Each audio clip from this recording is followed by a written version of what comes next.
Okay, so good morning. Yesterday we have learned the uh, what is meant by magnetic effect of current and also what is the force experienced by a charged particle which is placed in a magnetic field. Now today we will learn more about magnetic field, how it is produced and also how we can determine the direction of magnetic field and also its magnitude using a new law called Biot-Savart law.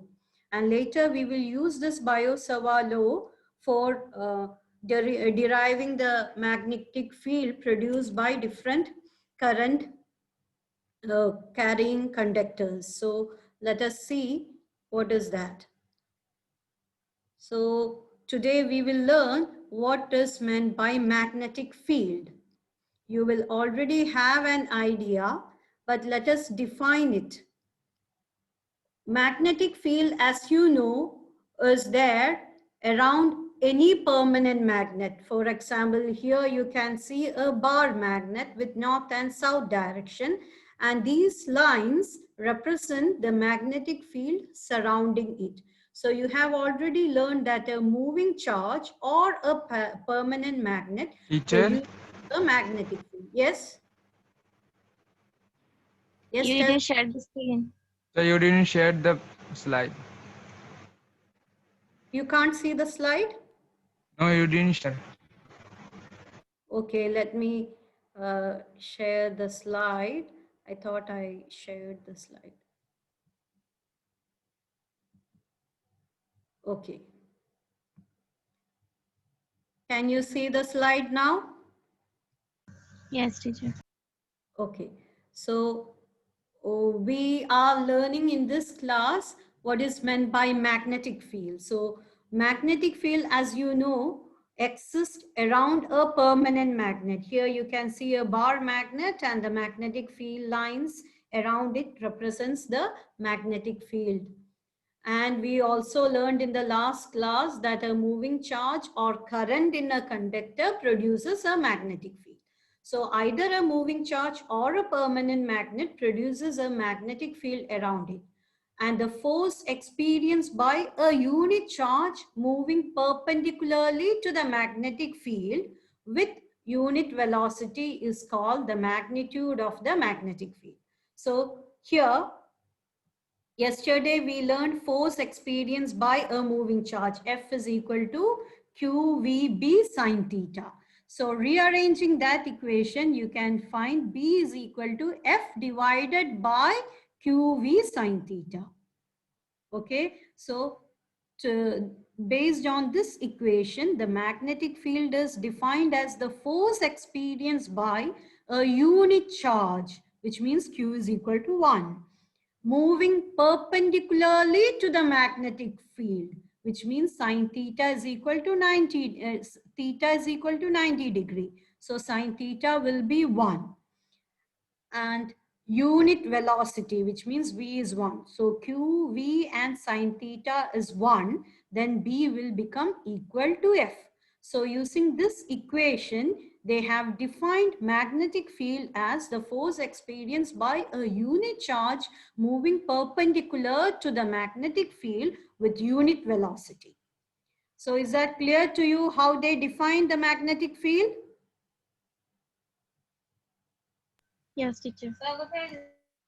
Then the SI unit of magnetic field is called Tesla, and it is represented by T. This name came after the scientist Nikola Tesla, and the magnitude of magnetic field is called 4 Tesla if 1 Coulomb charge moving with 1 meter per second velocity perpendicular to the magnetic field experiences a force of 4 Newton. So this definition of 1 Tesla is also based on this equation. That is the force experienced by unit charge moving with unit velocity perpendicular to the magnetic field. So can you tell me what will be the meaning if you say that the magnetic field is 3 Tesla? Who can tell me? Muhammad Zaman, can you tell?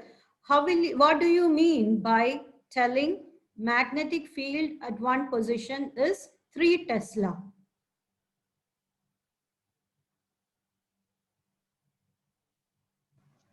Hello, Mohammed If Zaman, can three you? coulomb charge moving with one test.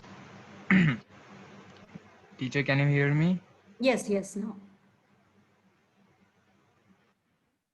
Tell me. If 3 coulomb charge moving with 1 meter per second velocity perpendicular to the magnetic field is called 3 Tesla. You told 3 coulomb charge, which means the denominator has 3.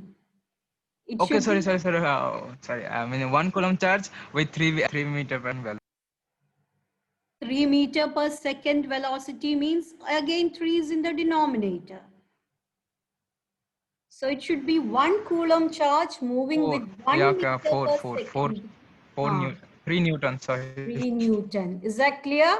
So you have to tell if 3 Newton force is experienced by 1 coulomb charge moving perpendicular to the magnetic field with 1 meter per second velocity, we call it 3 Tesla. Okay, so force should be 3 Newton. Other quantities should be 1. So that is how we explain Tesla. Now, other units used for measuring magnetic field are Gauss. Gauss is another unit. The SI unit is Tesla, but sometimes you will get the magnetic field in terms of Gauss. Then you can convert it to Tesla with this relation. 1 Tesla means 10 raised to 4 Gausses. Now, are you familiar with this name Gauss? No, teacher. You must have learned Gauss's law in electrostatics. Yes, remember now.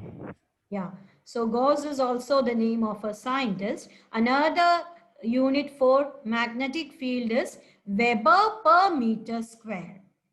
Weber, have you learned this word Weber No, before? teacher. No, teacher, not this. Okay, what was the unit of electric flux?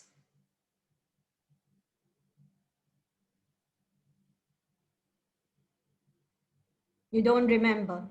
So Weber is the unit of magnetic flux. So it is flux per area. Magnetic field is also equal to flux per area. That is why it can also have a unit Weber per meter square. So Weber is the unit of magnetic flux. So 1 Tesla is also Teacher. equal to 1. Yes.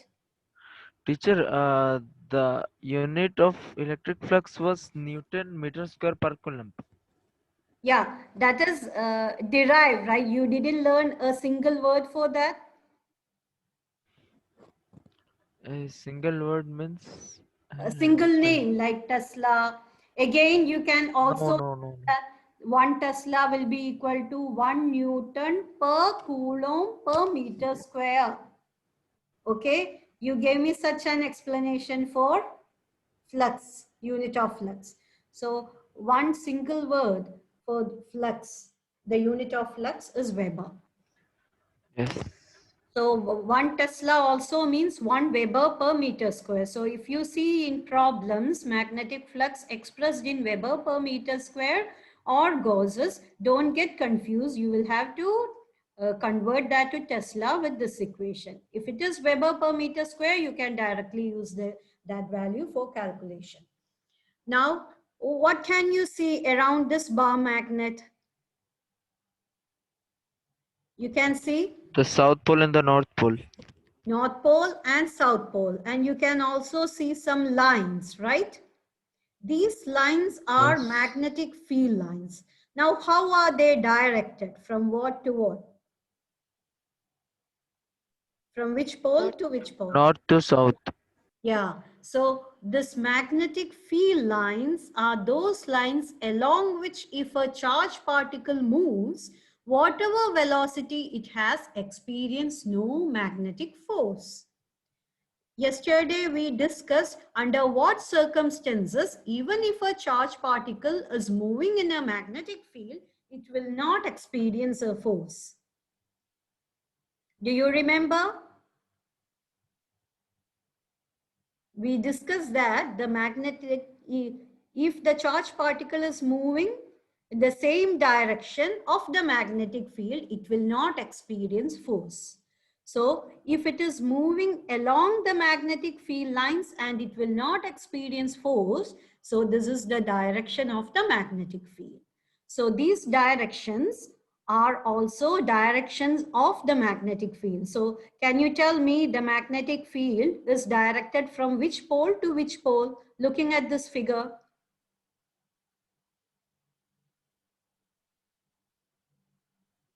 It's directed from where to where? The North Pole to South Pole.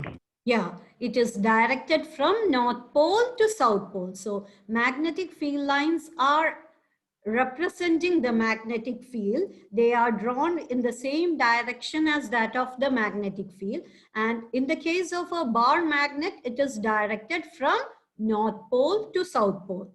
Now, the places where the magnetic field lines are denser, the magnetic field is stronger.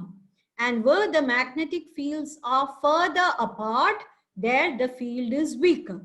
So here you can see near to the poles, these are the areas near to the poles, and these are the areas further from the poles. Can you tell where the magnetic field lines are denser, near to the poles or further away from the poles? Near to the poles. Yes. So where the magnetic field will be stronger? Near to the poles, I think. Near to the poles. So in lower class, maybe in grade 10, you must have seen a bar magnet brought to your class with some iron fillings. Have you done that experiment or have you seen that? No, teacher, never seen. Okay, if you haven't seen, maybe I'll try to get a picture of that. Then you can see that the iron fillings will be crowded near to the poles and less fillings will be away from them. And the fillings will arrange themselves like these field lines. So it is because that the magnetic field is stronger near the poles, more iron fillings will be there near the poles. So the places where the magnetic field lines are denser, there we can identify that the magnetic field is stronger. So this is the case of a bar magnet. And yesterday we learned that magnetic field is also produced by a current carrying conductor, as you can see here. So what is the shape of the magnetic field lines when the current carrying conductor is straight line? This conductor carrying current is straight. So what is the shape of the magnetic field lines? Circle. Circles or circular. So these lines show the magnetic field lines. So today we will learn how we can find the direction of this magnetic field and also how we can find the magnitude of magnetic field produced by a current carrying wire. Okay, so is this clear to you how to define magnetic field and this equation which we have got from rearranging the equation for force experienced by a charged particle? Is this clear Yes, to you? teacher. Okay. Yes. So let me go and show you how we can express the direction of a magnetic field. Okay. So direction of magnetic field produced by electric current. So direction of magnetic field produced by electric current can be obtained using either of these laws. You can use Maxwell's corkscrew law or Fleming's right-hand rule. I prefer Fleming's right-hand rule because right hand is always with us. We don't have a corkscrew with us all the time. So let us first take Fleming's right-hand rule, that is according to this picture, figure A. If the current carrying conductor is gripped with the palm of the right hand so that the thumb points in the direction of the current, then the tips of other fingers indicate the direction of the magnetic field. See here, this blue rod is the current carrying wire. and the current is moving upwards. So this is the right hand. So he held the current carrying wire with the thumb pointing along the direction of the current, that is upwards. So the fingers curl in the direction of magnetic field. As we saw in the previous slide, if the current carrying conductor is straight, the magnetic field lines will be circular in nature. So how can we get this magnetic field lines? By holding that with the right hand. Note, it should be right hand. If you hold with the left hand, the direction will be wrong. You will get the opposite direction. So is it clear to you how to find the Yes, teacher. direction of magnetic field for a current carrying wire?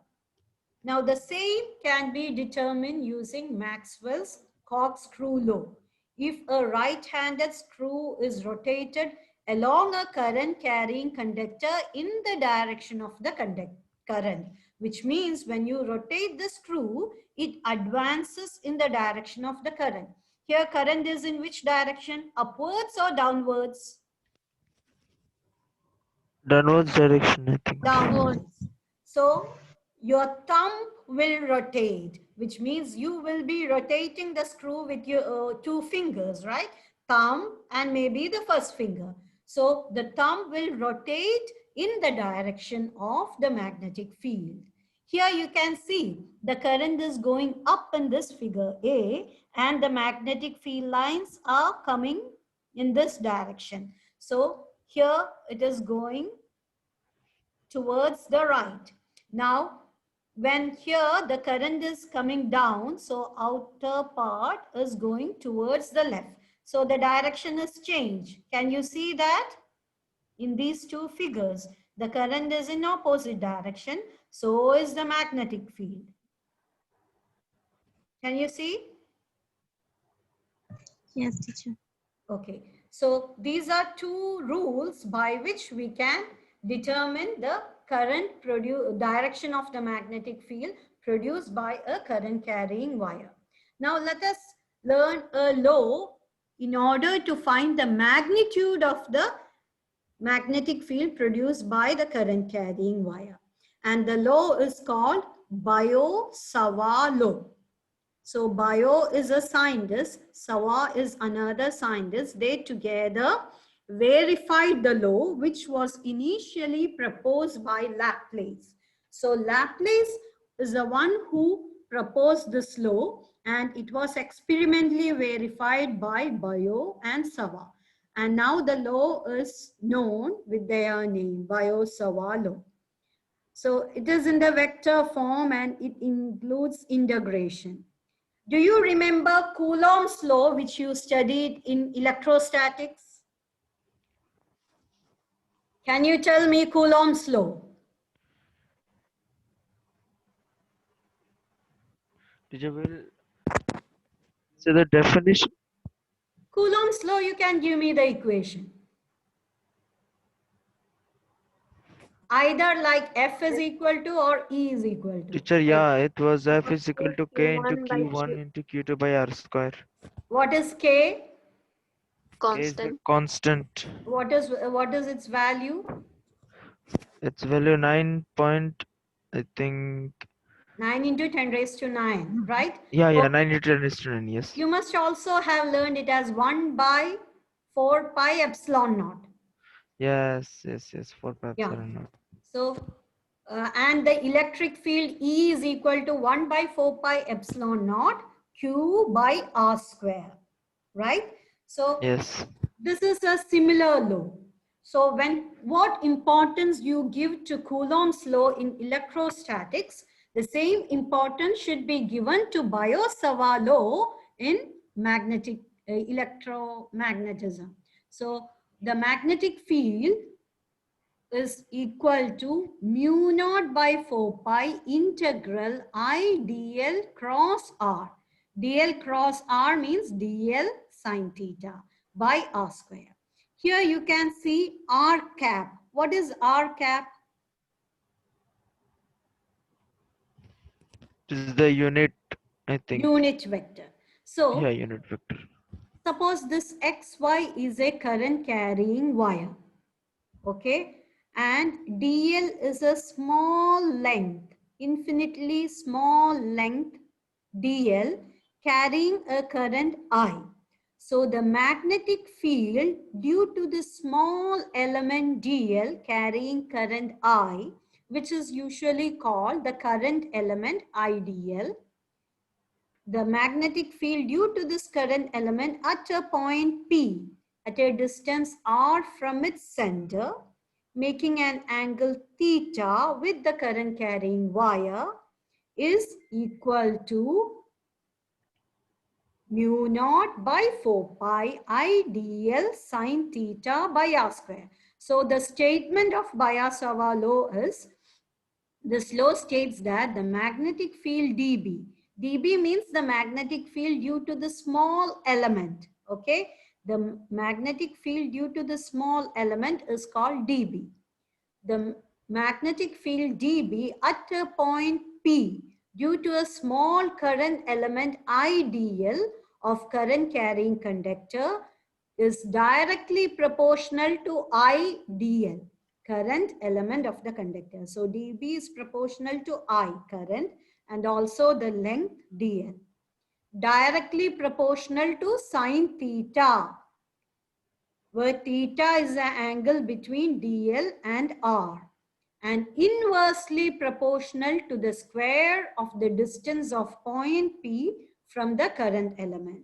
So dB is also inversely proportional to 1 by r square. You must be remembering the Coulomb's law. The electric field is inversely proportional to square of the distance from the point. So these laws, both Biot-Savart law and Coulomb's law, are also called inverse square law because they both are inversely proportional to the square of the distance of the point P from whatever is considered. From the charge, if it is electric field, and from the electric current, if it is Teacher, magnetic. can you explain this again? Yeah. Biot-Savart law states that the magnetic field due to a current carrying conductor is directly proportional to the current I and the length of the conductor. Together I have expressed this IDL. And directly proportional to sine theta, where theta is the angle between DL and R, and inversely proportional to square of the distance of the point P from the current element. So these 3 points you have to include when you are stating Biot-Savart law. Okay? And combining these 3, that is, it is proportional to IDL, sine theta, and inversely proportional to r square, we can express it as dB is proportional to IDL sine theta by r square. Proportional means you have to tell it is equal to a constant into IDL sine theta by r square. So this is the constant. The constant is mu naught by 4 pi. Earlier you told in Coulomb's law a constant K, right? Which I told as 1 by 4 pi epsilon naught. So this is a similar constant, mu naught by 4 pi. And you will also have to remember its value. It's 10 raised to minus 7.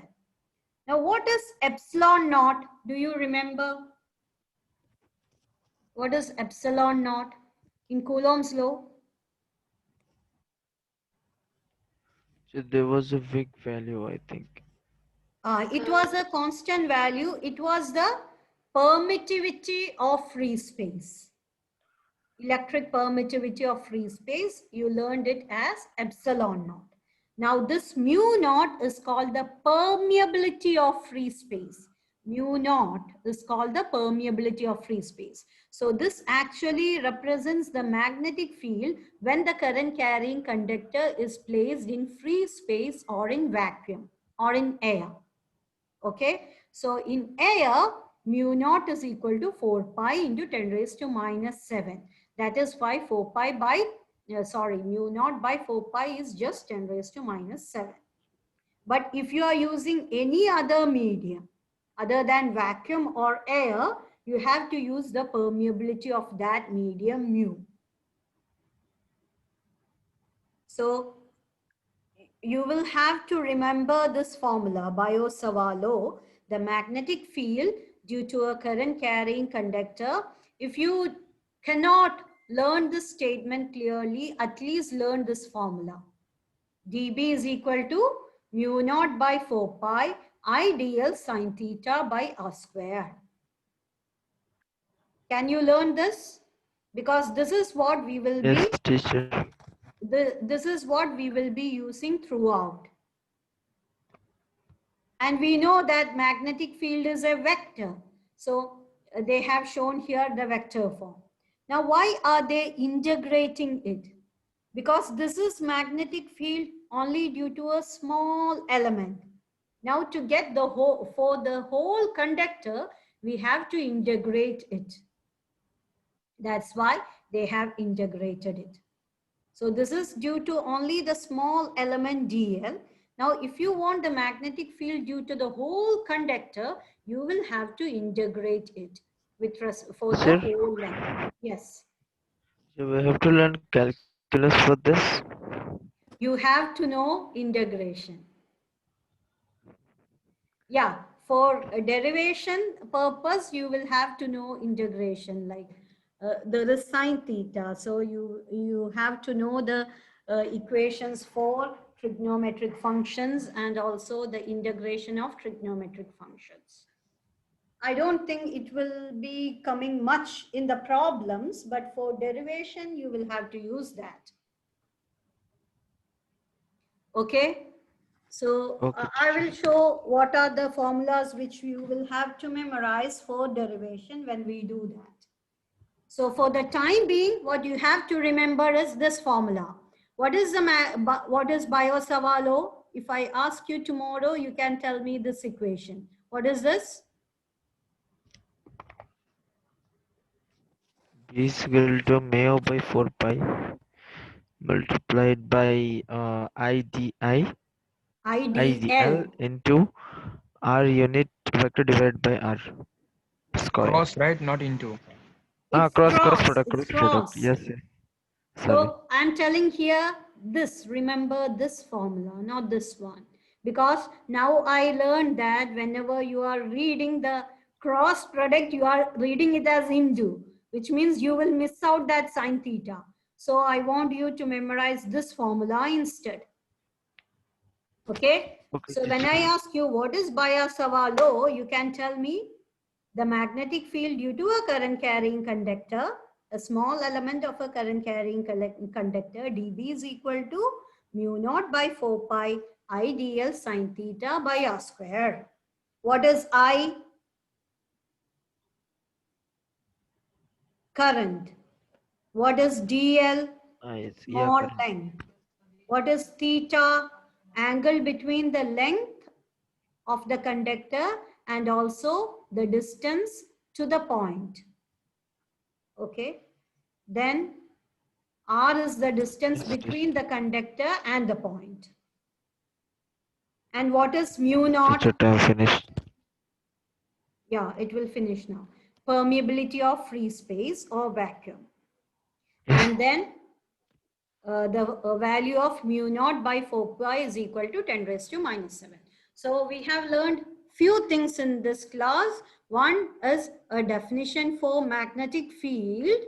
That is the force experienced by unit charge moving perpendicular to the magnetic field with unit velocity is called the magnitude of magnetic field. And we learned its unit, SI unit, which is Tesla. The conversion goes to Tesla, and also 1 Weber per meter square is 1 Tesla. Then we learned what are magnetic field lines. These are lines along which if a charged particle moves, with whatever velocity, it will experience no force. And also, the denser the magnetic field lines, more will be the magnetic field. And what we learned is the direction of magnetic field, which can be obtained with 2 of these rules. At least remember Fleming's right-hand rule and apply that in problems. Now, we have also learned Biot-Savart law, which will give you an expression for the magnitude of magnetic field due to a current carrying wire. And it states that the magnetic field is directly proportional to the current, the length of the conductor, the distance, the angle theta, sine theta, where theta is the angle between the conductor and the distance connecting the conductor to the point, and it is inversely proportional to square of the distance of the point from the current element. And in equation form, you have to remember dB is equal to mu naught by 4 pi I dl sine theta by r square, where mu naught by 4 pi is 10 raised to minus 7. Can you remember this much? So I will ask that in the next class. I think we have one more class today. So we will learn more about Biot-Savart law.